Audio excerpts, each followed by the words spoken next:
Portions of the following program may have been pre-recorded. The following program's views, claims, or ideas may not reflect those of WSRR Radio or StylesRebelRadio.com.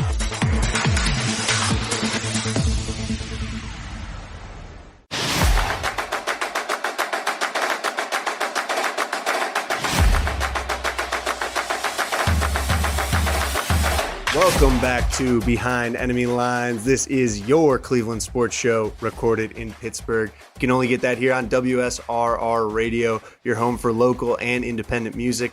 216-859-8699 is the number to text or call in. Let us know what you think about week 4 of the NFL season. I'm Lucas D'Ororazio, and I'm sitting here with Dom Ferro. Well, actually, I'm not sitting here with him. We're recording a little remotely today, doing a little FaceTime. Feels like we're like on Zoom or something like we used to be. Real late night episode too.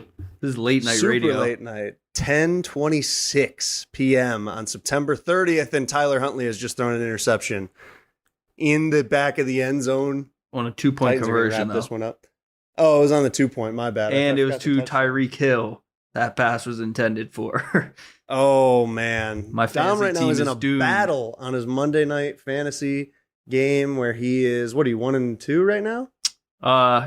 Yeah. But if you lose, 1 you'll and 2. be 1-3? I'll be 1-3 if Tyreek doesn't pull through here. Going against Laporta and DK Metcalf right now. That Seahawks and Lions game is a shootout. Dom absolutely sweating out his Monday night fantasy week 4 game. It's a real sweaty Dom, game. you talked about it a little bit for, I don't know how many huge fantasy football fans we have here, but I hope a lot because we're big fantasy football fans. Dom, you said you're going to be 1-3 if you don't win this game. I'm going to be 0-4 this week, so That's brutal. you know that's not any better, obviously. But you said like after that, it's pretty much a death sentence, right? Yeah, just start planning for next year. Exactly. If you're starting the season 1-3 or 0-4, you're not making the playoffs. So you might as well just start thinking about next year and see where you messed up in the draft. If it's a redraft, if it's a dynasty, then you just got to accept you're in a rebuild maybe. Yeah, I think a lot of the dynasty leagues are getting bigger now, which I really love. Dynasty league, you keep the exact same team every year. You only draft rookies. You can make trades and stuff, but you can also trade draft picks, which is awesome. That's why I really like it. It's because I'm 0-4. I'm done for the season. But I got Joe Burrow as my QB1 like a year or two ago. Like he was the hot guy on the market. Like everyone was asking me for trades for him. So now I'm like, hey, maybe I can trade him. Maybe I can get a first rounder. Maybe get Jaden Daniels. I have a first rounder to give. I'm already thinking about next season. That's what I really like about dynasty leagues. I think that's why they're so like getting a lot more popularized. Yeah, I mean, it's just so fun to like look at what you have, like just the prospects. It's like you're a real GM. I know, right? I love it. Yeah, I was watching. It's like you can make a trade or make a pick and like fantasize in your head and be like, oh yeah, this is gonna be my guy in 6 years. Yeah.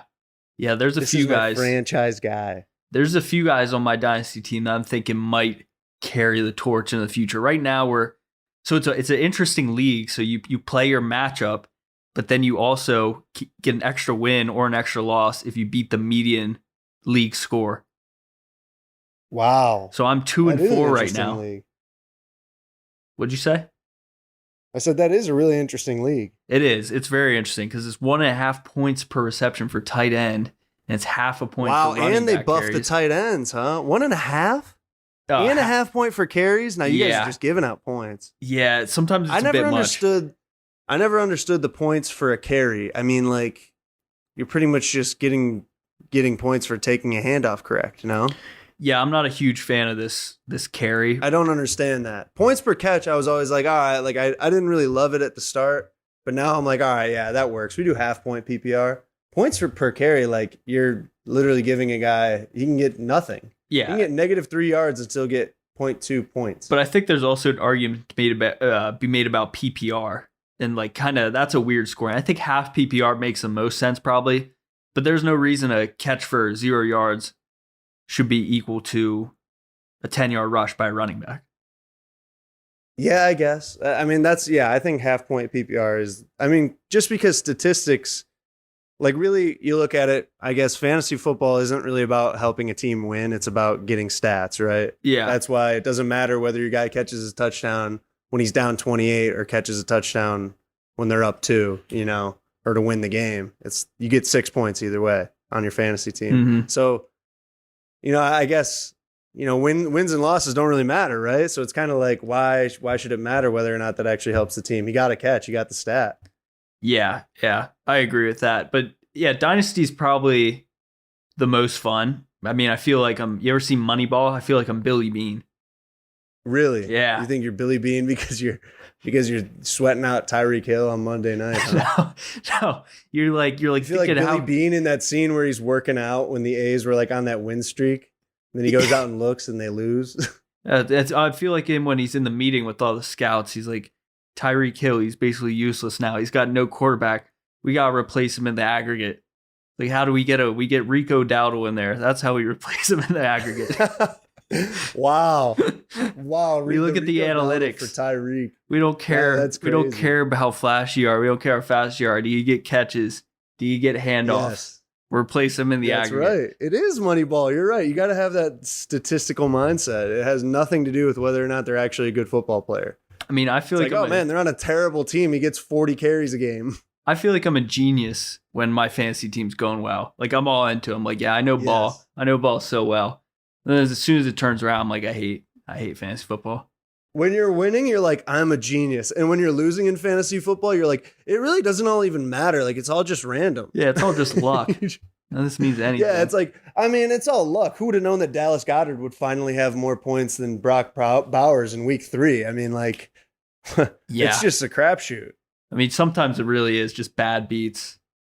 No, 100%. It's heartbreak sometimes. A lot of people say, like, nobody cares about your fantasy football team. Nobody cares about fantasy. I think I like fantasy football. I think it's interesting.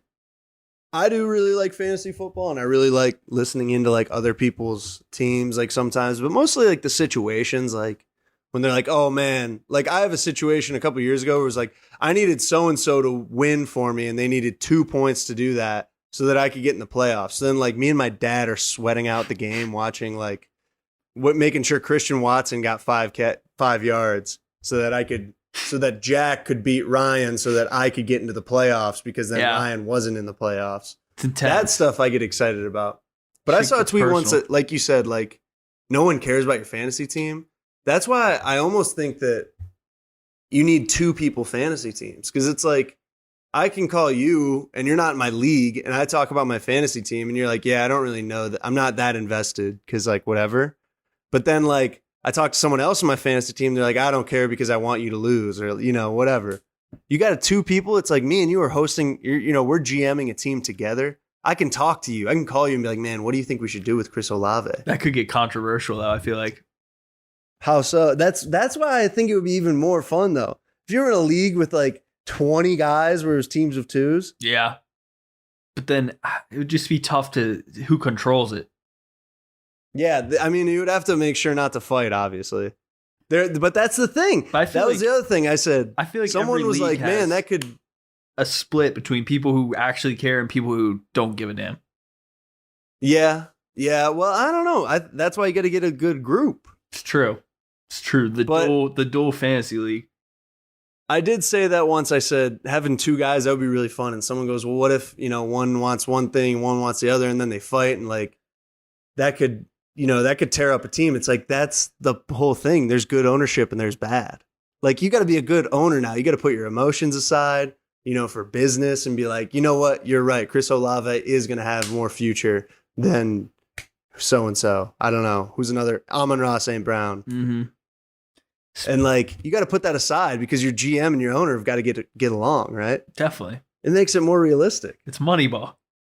It is. That makes it even more Moneyball. That's what I'm saying. I'm backing your Billy Bean point. Exactly. That movie might be the best of all time. What about Draft Day? Do you like Draft Day? No, Or is that's the worst movie of all time. Draft Day? That was the Draft Day worst wasn't bad. movie I've ever watched. It was kind of bad, but I liked it. It was like good, bad, and this game right now. I don't know what's going on. Somehow it's 24-12. I think there was a safety. Yeah, but There it looks must like have they been. intercepted the ball.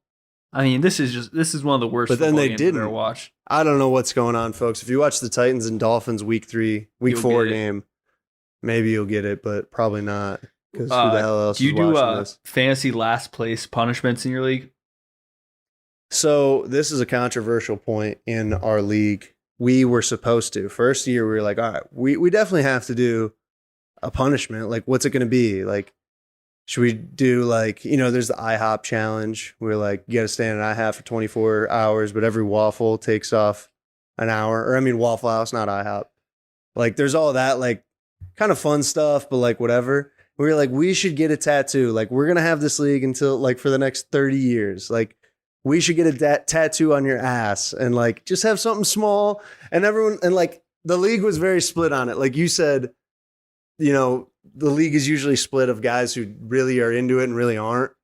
Like the league was really split. Some people were like, yeah, I would do it. I would do it 100%. It'll be funny. It'll be on our butt. No one will see it. It's going to be with us for the rest of our lives. This is going to be something to laugh about till we're 60.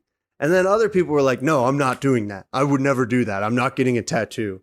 And then, of course, the first year, the person who won it said that they didn't want to do it. So now we're in year 3 and we've never had a punishment. I've never done a punishment for any of my leagues. Me neither, but this is a big league. Would you? So you're saying you would do the tattoo? I would do it 100%. Yeah, I was in that boat. I couldn't do that. You couldn't get a tattoo on your butt where no one was going to see it. It's going to be like the size of a quarter.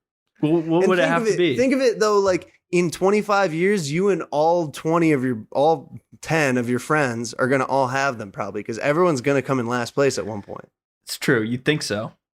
But what if? Yeah, what if 25 years? What if you get into last place multiple times? You just get one right below it. It's like a list. When you get the year. When you do last place, is it just by like regular season finish, or is it like? No, then there's the toilet bowl. Yeah. I forget which one we do even. I should probably know that because I might be in that last place position this year. So we're doing But I will get a tattoo. I don't care if I'm 2 years late. I'll get a tattoo. Could never do that. We're doing a punishment this year for the first time, and it's got to take the SATs. You guys are actually going to do that. I really don't want to do that. I really, because I feel like it costs like a couple $100. Did you all guarantee and agree that you would do it? I mean, one of the guys in the league doesn't even speak in there. He just sets his line up for the most part. I thought you were going to say he doesn't even speak English. I was going to be like, that's awesome. That would be crazy. Well, we can talk about this in the next segment. My freshman year roommate barely spoke English. Really? Yeah, he was from China. That must have been tough. And I wish I asked him more right. questions. I think I remember that. He wasn't too into wish you were more football. multicultural back then? Yeah. Wish I was more curious. Yeah, you should have been. You should have definitely been. You were just a kid from York at that point. It was a culture shock to you, wasn't it? It's a bowl from Central PA. Central PA, can't beat it, right? That's damn right. I mean, I feel like it's pretty comparable to Ohio. Yeah, it is, I guess, in some points. I mean, Cleveland. So sucks. have you guys all agreed, though, that you're going to take the SAT? Because that's really what you need. You need everyone to say, I will agree, no matter what everyone says, I will do such and such thing if I come in last. It's not in writing. Because we haven't even agreed if it's like it's not going to happen. The regular season last place. Or exactly. Have you guys all at least agreed on that being it? For the most part. Not everybody, but a majority. You need everyone to pick one thing that they would do, but they also want to see someone else do, which is where you get people who chicken out. There's a different league I was in, and they did like the punishment of like a milk mile. The milk mile? Yeah. You had to, run a mile and finish a gallon of milk? Yeah, I was like, I'd never do that. That's disgusting. And then they try to convince him, I don't get the people. You got to drink a gallon of milk and drink a 6-pack of beer. And run a mile. That's insane. I was like, that's impossible. Just one of those is bad. Yeah. Yeah, you would probably die. Yeah. That's like I don't get the people who are really invested in their fantasy leagues are the ones who agree to run a marathon when they have no training. And it takes them like 20 hours. Oh my God. It takes them like an entire day to run 26 miles. That would be awful. I could never do that. No. Me, I would have to walk the whole thing. And even then, I don't know how long that would take me.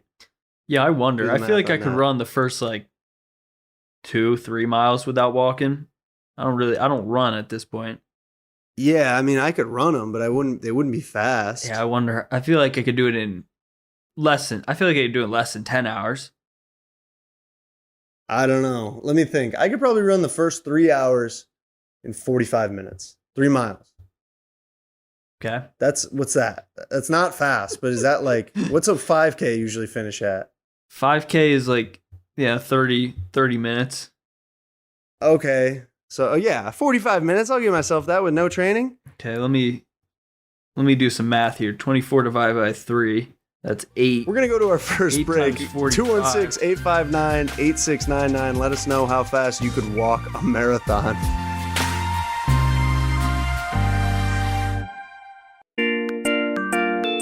Oh man, I wish I knew where the future started. Buddy, the future starts here. WSRR Radio. Don't buddy me in an ad read, okay?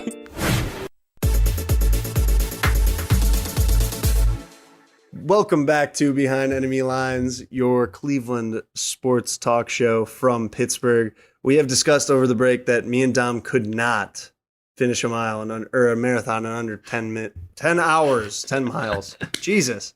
I originally said I couldn't. I said the first 45 minutes would be a run, and that would be like 3 miles.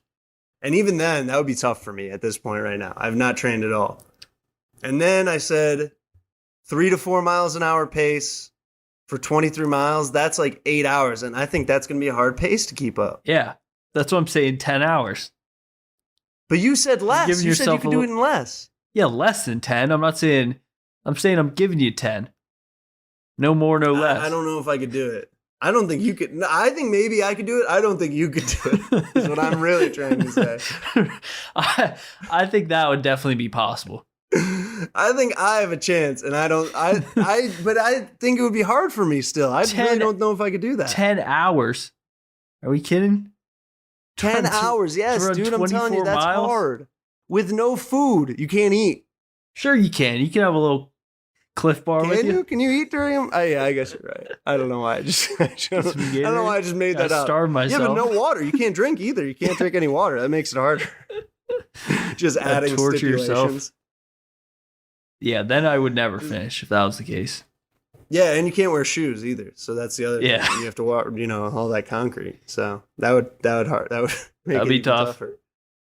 Yeah, exactly. So I don't think you could do it in under 10 hours. I think a marathon would kill me.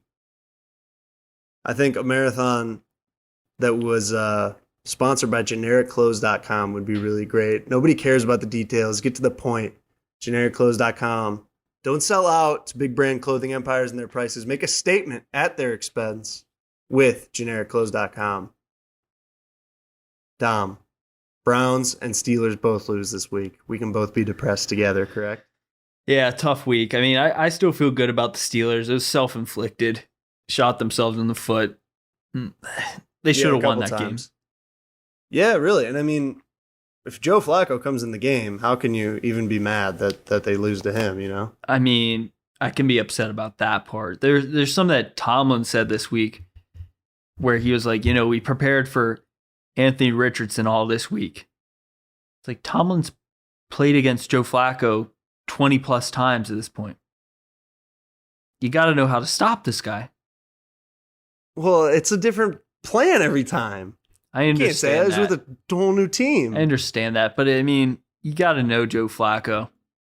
You've gone against know this guy that he's unstoppable 20 plus times. He's a beast. I respect him. I'm not gonna lie. He's the man. I really didn't expect him to play in that game. Me neither. It's pretty crazy for the Colts to bring back out Anthony Richardson after his hip got destroyed by Minka Fitzpatrick. Yeah, and then they bring him out there. They run a quarterback run, and then he gets hit. They act like it was Minka's fault. Minka's a dirty player, so he's not. He's a physical player. Saw that hit on Nick Chubb. He's an old school player. He's not a dirty player. You saw that hit on Nick Chubb last year. Nick Chubb said that hit wasn't dirty. No, Nick wouldn't say that. He said that. Yeah, but Nick isn't going to throw anyone under the bus. He's a stand-up guy. He's a pro's pro. He is. I'll give you that. Is he coming back this week? He is going to start practicing this week. The Browns said that Kevin Stefanski said that Nick Chubb will start practicing, and I believe they said start his ramp up. I forget exactly the term that they used. He will start on Wednesday. So, I mean, if he doesn't start until Wednesday, I doubt that he will play by Sunday. I don't even know who they play. Now that I'm thinking about it, I know they played the Raiders last week, but that's about it. I've kind of given up in all honesty, Dom. I told you that yesterday. I texted you. I think I'm done, and I may be, at least for the season, obviously. Talk to me about that game, because I was watching a little Red Zone during that time. The Steelers played at 1 p.m., so I was watching some plays. Amari Cooper had a phenomenal touchdown. Deshaun Watson had a phenomenal throw to him to score that touchdown. And it got called back. Amari Cooper had a couple of drops that game as well, by the way, which was really upsetting. He looked a lot better, though. With what you're talking about. He looked way better. Yeah, last week he did. He had a couple big drops, though, this game. But anyways, I saw some really good stuff out of the Browns offense. What happened? What was the most demoralizing part of this game? The offensive line was just terrible. At one point, Deshaun Watson did something that I think most Browns fans actually love to see from him. Was he just got up and he got in DeJuan Jones' face and yelled at him. Really? That he was getting beat every single play, his right tackle. Which I kind of had mixed feelings about. Like, oh man, now he's really losing the team. It seemed like he had already kind of lost the team at week 1, and maybe he got it back with the Jags win, played decent, whatever, again, in this game and the game previous. But a lot of people saw it and they really liked it. They're like, all right, he's taking accountability. He cares. He wants to win. But I don't know. I guess people see yelling at your teammates in different ways. But overall, though, the offensive line was really bad. Again, it seems like they're refusing to run the ball. I don't understand why. I think Jerome Ford is a really, really good player, and it seems like every time he touches the ball, he does something good, and it's like it's a struggle to get it to him. He's your running back, hand him the ball, but every time he seems to come up with a big play though every game to keep us in it, which I really like. So I think he deserves more chances. Overall, as a Browns fan, it was an upsetting Sunday. The opening window was terrible. We didn't play till 4:30. We had to watch either the two games on Fox and CBS where Baker Mayfield playing great with the Buccaneers against the Eagles, or Joe Flacco playing great with the Colts against the Steelers. And he was like, hey, yeah, now you guys ready to go watch Deshaun Watson? And it was upsetting, honestly, because those are your two guys who have won anything in Cleveland in the past since I've been alive, really. It seems like it's at the lowest point it's ever been for some reason. Yeah, it is. I think the high expectations obviously have something to do with it. The years of sadness then to where we were at a point where it almost seemed like we could be good with Baker. We won a playoff game. It's like, all right, things are turning around, And then it's like, all right, we're going to go get even better. We signed this guy who should be decent or should be really good, was really good in Houston. And it's really coming back to bite him. And it's like, man, we almost took it for granted, our one playoff win in our 20-plus year history of being back in Cleveland. Yeah, listen, the Browns, it's only week 5 we're headed into, 1-3. They're playing the Commanders this week, and Jaden Daniels, who's looked phenomenal, but he's a rookie. They could expose something. You go 2-3, you're right back in it. I don't know. I think it'd be tough, to be honest. I think it's going to have to be a real battle.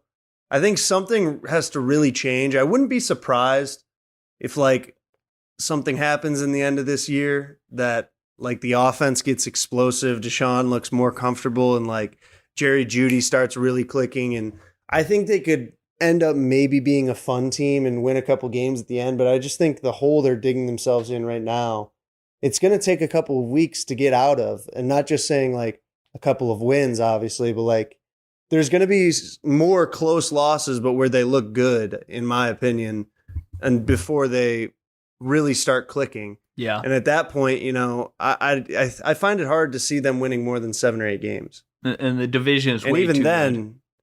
Yeah, exactly. The division's great. Even then, 7 and 8, I think, would be a stretch almost. 7 or 8, excuse me.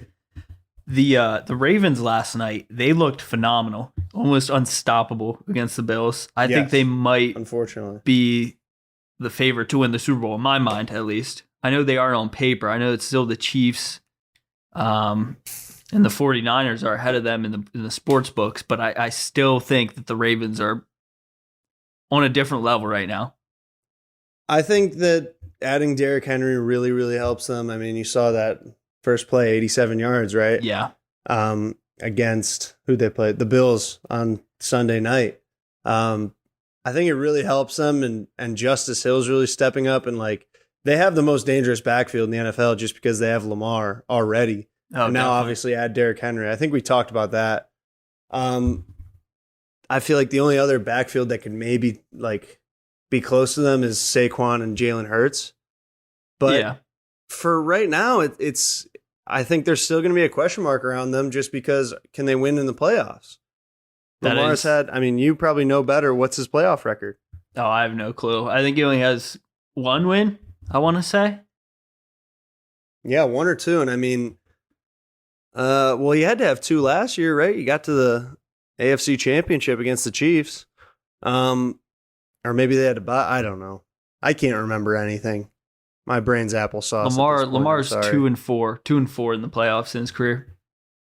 2-4 in the playoffs. Like, yeah, they've looked great all those years too. They've been Super Bowl favorites. So Here's another. I don't think they can't do it, but Here's another stat for you though. His defenses have given up an average of 15.7 points per game in these playoff games. He's gone 2-4 him. that's pretty good. 15 points. You should be able to score more than that. For a 2-time MVP, you'd think so. But going back Yeah. to Derrick Henry, I was really doubtful about this at the beginning of the season. I thought he didn't add anything to his offense. I thought you wanted a different kind of player for that run game, but he's fit perfect, and he's still got, looks like he's got a lot of juice left in the tank. Yeah, and I think Justice Hill is like the perfect compliment guy to him because he's like a shifty guy. He can do it all out of the backfield. He's quick. I think he's been really underrated like the entire time he's been with the Ravens. And then they used him so much last night. And like I said, like they have three great looks of guys who carry the ball with Lamar, Justice Hill, and Derrick Henry. Like that's just so hard to stop. And they're very creative in the way they get the ball to different guys and the way they run the ball. And then they have Isaiah Likely, who's coming out to be like a top receiving tight end in the league right now. Yeah. And Mark Andrews, unfortunately, has fallen off almost because of it. But Yeah, a little bit. Have you ever seen Derrick Henry's high school stats? I've seen part of his high school tape, and he looks exactly like he does right now running around against high schoolers. Well, yeah, he was a man against boys out there, but he ran the ball almost 1,400 times in high school. Oh, my God. Like the coach was abusing him. His senior year of high school. Yeah, and then he got abused at Alabama, too. Go on, Dom. His senior year of high school, he ran for 462 carries. He had 327.8 rushing yards per game. 55 touchdowns. That's insane. I mean, that's I mean- another reason why I didn't think he would have anything left. He's been used to the max. But people have said that his whole career. I mean, they I know. said that when he was coming out of college because different. he got used a lot at Alabama. And, you know, that's a lot different than doing it in high school when you're playing against SEC guys taking 20, 30 carries a game. And now people have said it when he went to the Ravens, and he's a different breed, man. I mean, like, that's crazy. He might be the last great one. Him and The McCaffrey. last great running back. Mhm. What about Saquon? Henry's different. I think that, well, no, I think Henry is probably greater all time running back wise. But what about, I mean, like there's guys who it's just about longevity. I think you're right. Is if that's what you mean. Like there's no one who's going to have that type of longevity anymore. No. Which I listened to a podcast. It wasn't actually anything about sports, but they were talking about sports. Two comedians from Southern California, but they're talking about sports. And the one guy was just saying like the workhorse running back is completely gone. And it might be like everyone's splitting carries and splitting backfields. It's running back by committee, but like, it's kind of killing the game for you, isn't it? A little like bit. you want to see a guy like Derrick Henry where it's like, man, he's going to get 30 carries a night, get freaking crushed and keep going. Like no running backs are taking over anymore. Like you thought it was going to be Breece Hall and Bijan Robinson. Maybe they will eventually. They're still pretty young, but you just thought even they were those going to be guys, different. like that's the thing is those two guys also, like, I think if those guys played in the 90s, early 2000s, like, they'd be getting 30 carries a game every single game, and they would rush for almost 2,000 yards. But, like, now both of them are still running back by committee. Like, Breece Hall now has the rookie from Wisconsin. I forget his name. Jalen something? I don't know. You know it, right? Number 0. Jets. Oh, come on. Braylon Allen. Braylon Allen. I was going to say, yeah, Braylon Edwards, Braylon Allen. And then, you said Breece Hall. Who was the other one you said? Now I forget. Bijan Robinson in Atlanta, like, they still split carries with Tyler Algier for him. A little bit, He's getting a lot more this year, but Tyler Algier still gets a good amount of carries. Like, I'm watching the Lions game right now. Jahmyr Gibbs, same thing with David Montgomery. Like, both of them are guys who, if they were on a team 15 plus years ago, they'd probably get 20 to 30 carries. Yeah, I agree. I mean, running back, even in the last like 20 years, maybe 15 years, just is not that valuable anymore. Like, you can't think of many that are going to be going into the Hall of Fame. I almost think, now that I'm thinking about it, the running back by committee may hopefully make them more valuable. Of course, hopefully for them, because now it's going to lengthen their career. They're going to get just about as many touches as like wide receivers, right? If not more. Mm-hmm. And they're going to have 2 of them. So, like I said, it lengthens their career, but like, hopefully they just have to be able to bounce off the other guy well, I think. And it will, in the end, in the long game, probably get them more money, right? If they're playing for 15 years instead of 8. Probably. But I still don't think, I don't know how much longer it gives them. You got new legs all the time. That is true. Well, I mean, that's the way of, like, big time sports. You're always trying to find the replacement, right? Which makes it tough. But they're always trying to find your replacement every single day. That was what I heard in like college football. Like, they're out there recruiting either a high school kid or a transfer to come take your spot. So, like, you got to earn it. Yeah. And I think it's, in the NFL, it's the same way. There's this guy, Nick Herbig on the Steelers, who's been playing really well in replacement of Alex Highsmith. Some people are saying the Steelers should trade Highsmith because he's going to be missing some time, and this guy's been filling in real nicely. Yeah. Highsmith gets slept on, I think. Yeah, I think he's really good, but I feel like anybody will look really good when you're playing next to TJ Watt. Yeah, I think, I mean, you're not wrong, but at the same time, not everyone who lines up across from Myles Garrett looks all that great. Zadarius Smith is very good. He's solid, but like, they had to bring him in because he was good, Alex Highsmith, which again, of course, is the Steeler way. They really develop players well. It seems like they really build through the draft, even late round picks. But, I don't know what it is in Pittsburgh, but they know how to draft. I don't know how they do it, and I'm really jealous as a Browns fan. I think we all are. The defenses are usually special. They just don't know how to draft quarterbacks, really, except for Ben Roethlisberger. Well, I mean, that's the only one they needed for the last 20 years. Exactly. That's what I mean. Him and Terry, I mean. Yeah, that's all you need. That's it, but the new Mason Rudolph, Kenny Pickett. How many coaches do you think you can name that you've been alive for the Browns? All of them. I've been around. I mean, how many can I name though? Oh man. Probably not that many, honestly. Romeo Crennel's number 1 and he's the best. Right. I remember there's a lot of names that like you never hear of again. Hugh Jackson, you hear of. Eric Mangini, Rob Chudzinski. Let me see. I know there's more that I should know. What's his name? Freddie Kitchens. Forgot about him. Stefanski, obviously. I forgot about Freddie Kitchens. He was kind of decent. Greg Williams, interim head coach Greg Williams. Wow, I forgot about that. There you go. Do you think there's a lot more? You think Freddie Kitchens? What happened to him? Wasn't he kind of decent? Lord knows. No, he was really good as an offensive coordinator. The year that Hugh Jackson got fired, he was the offensive coordinator. Greg Williams was the defensive coordinator and then stepped in to be interim head coach. And they had a great year. I think that was Baker's rookie year. And I mean, in Browns standards, they had a great year. And then instead of just bringing Greg Williams back in to be the head coach, they go with Freddie Kitchens. And everyone's like, well, why the hell did you do that? Like, we had something good going there. Like now Greg Williams is gone. Like we would have liked to have him as our DC at least, like, but obviously he's not going to come back and be a DC. So, that's another situation. The Browns obviously fumbled.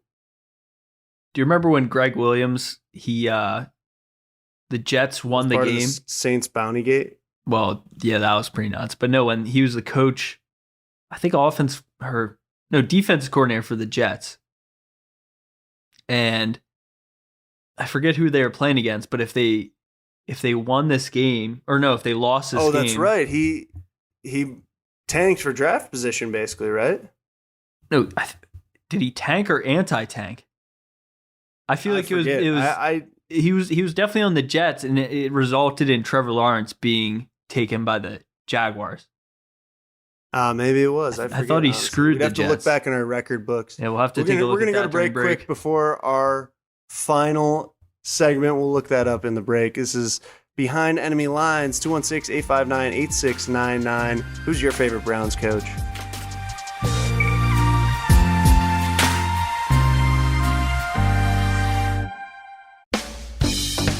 Support local radio and independent music by leaving a voicemail for your favorite artists at 216-859-8699. Your new home of underground radio, WSRR.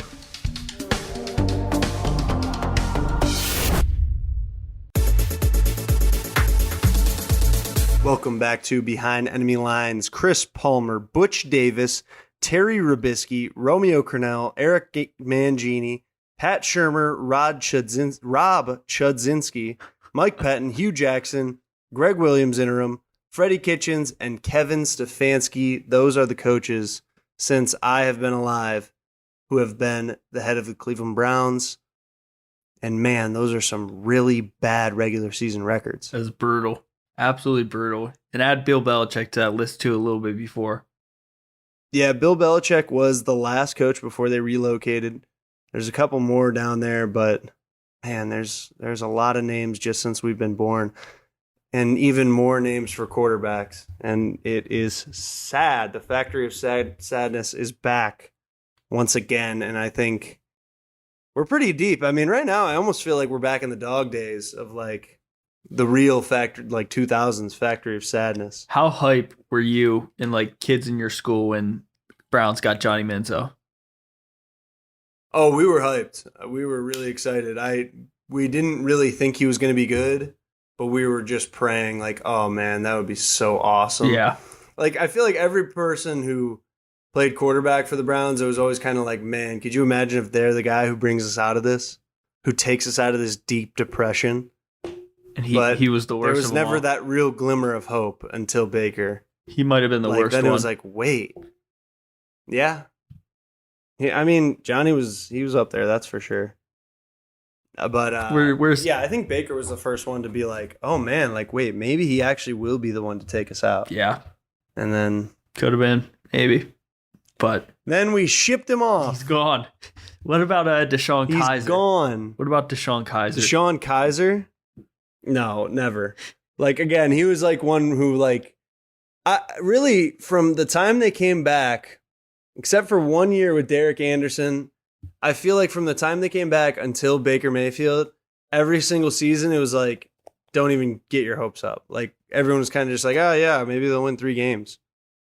Like, there was absolutely zero hope and zero expectations. Like, do you think people... And now the expectations are high, and that's why it's so sad. Do you think people in Cleveland were even, like, watching those games back then? Oh, yeah, a lot. I mean, we're diehard fans. Yeah. We can't not watch the game, you know? I mean, I feel like if it was 3-win seasons... Now, yeah, I think after week 9, 10, probably a lot less. You're like, I don't care. Yeah. Yeah, oh, yeah. My uncles all used to joke like, oh yeah, I found out that like I really enjoy watching the knitting channel on Sundays. That was always their joke. And like, to me, I was always like, man, that's so stupid. Like, whatever. This Sunday, I actually went to where my brother works, a golf simulator called X Golf in Avon. Ooh. If you're in Avon, hit them up. Tip the bartenders big because they're my brother and my dad. But I was playing the golf simulator like while the game was on. I was like, man, this is really nice. Like, I'm really distracted from the game right now. Like, I don't even have to watch. And like, I was playing good. I was 1 under through 8. And unfortunately, we kind of had to leave because we were closing the place up. But like, I was feeling good, and I was like, man, I don't even care that the Browns are losing. Like, I should not watch them every week. I would be so much happier. Yeah. Yeah, sometimes it's just it's not fun being a sports fan. It's an addiction. Yeah, you said, really, that was a great way to put it, Dom. Last night you texted me. You said, hey, at least it's Guardians season, right? They're a playoff team. And I kind of said, now I just have to look forward to them losing and probably letting me down. I really think they got a shot this year. I really like that. I do too. I do too. I think they're awesome and they're a really fun team to watch. But you can tell the people what you said. Like, that's the life. Yeah, it's just heartbreak.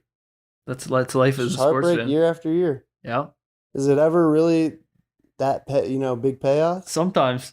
Cavs won the championship, and now we still think about that, obviously. But now it's like, man, we really got we barely beat the Magic in the playoffs last year.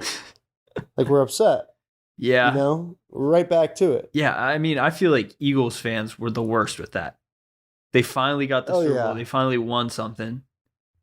And then they fired their head coach. They get rid of Carson Wentz in 2 years, and they're back in the Super Bowl. They lose, and they're all pissed off. Like, come on.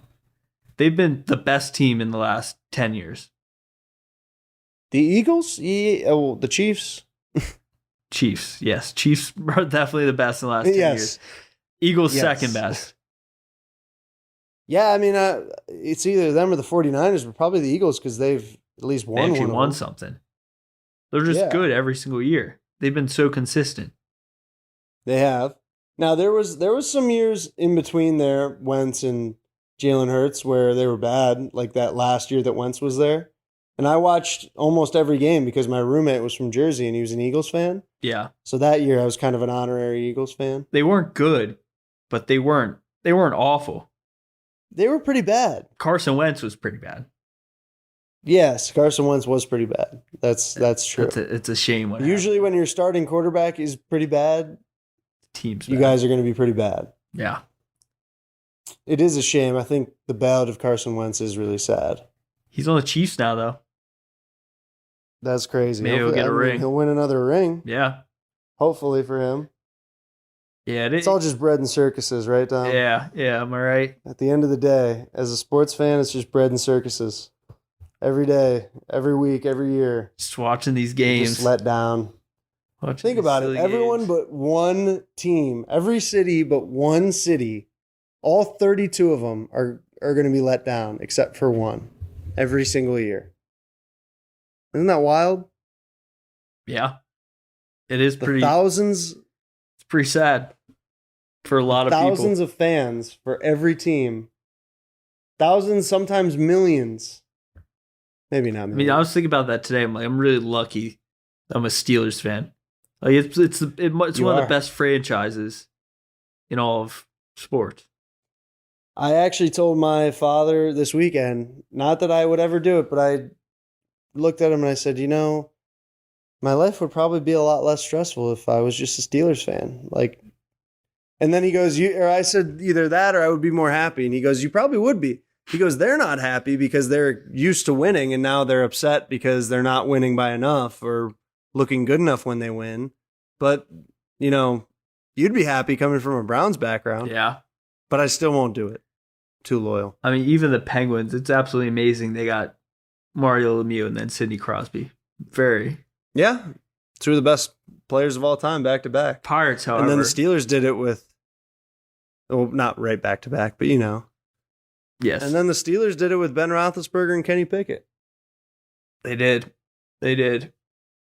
I've heard Eagles fans saying they want Pickett to come in.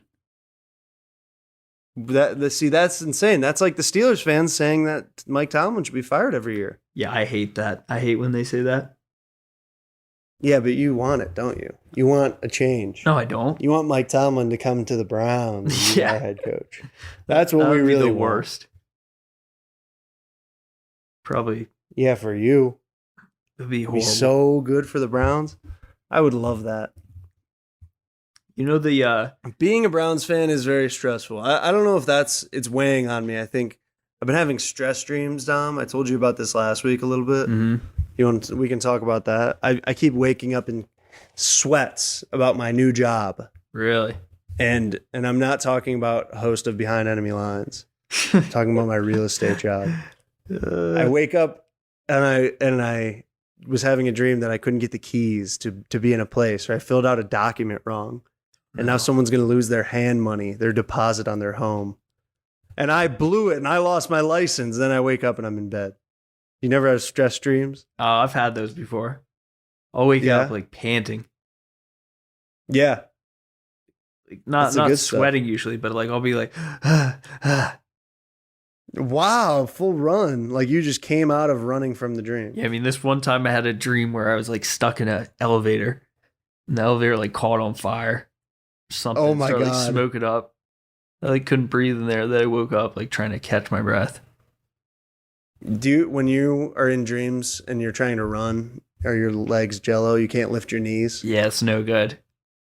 It's over with. It's very toast. hard. I don't like it. You're in quicksand. You got jello legs. Exactly. I told you I also have a recurring dream of going to play football, college football, high school football, whatever age I was at. Mhm.